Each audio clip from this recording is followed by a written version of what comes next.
কড়াই বসিয়েছি, কড়াইতে তেল দিয়ে দিলাম কালো জিরে, আর এবারে আমি নিয়েছি কালো জিরেটা ভেজে নিলাম। নিয়ে এবারে আমি ভেন্ডি নিয়েছি, ভেন্ডিগুলোকে ঠিক এইভাবে দেখুন ছোটো ছোটো করে কেটে নিয়েছি। দিয়ে ভেন্ডিটাকে আমি কড়াইয়ের মধ্যে মানে তেলের মধ্যে দিয়ে দিচ্ছি। দিয়ে ভেন্ডিটা একটু নেড়ে চেড়ে হালকা ভেজে নেব।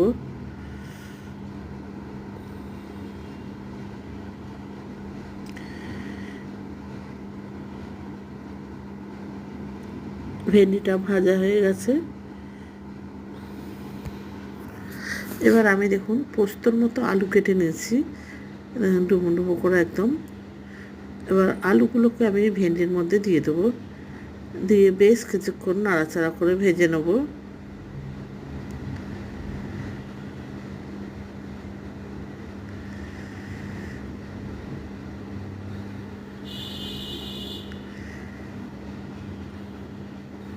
বারবার নেড়ে চেড়ে ভাজবো, কেন তলায় না লেগে যায় সেই জন্য, বা পুড়ে না যায়।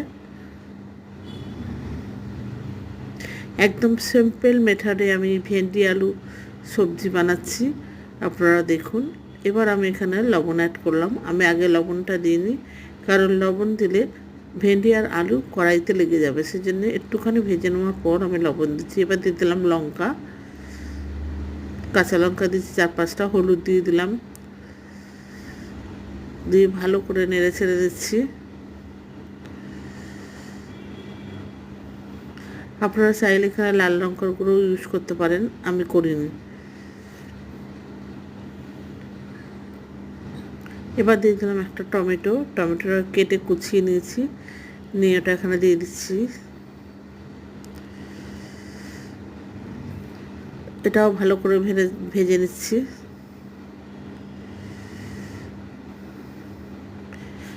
এবার ঢেকে দিলাম আমি, দিয়ে ঢাকনাটা খুলে আমি আবার নেড়ে ছেড়ে দিলাম।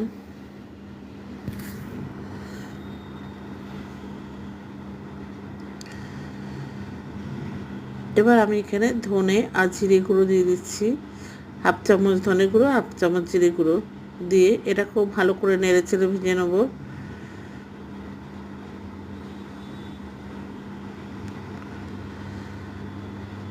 আমার এই রেসিপিটা হয়ে গেছে। এবার আমি একটা পাত্রে ঢেলে নেব।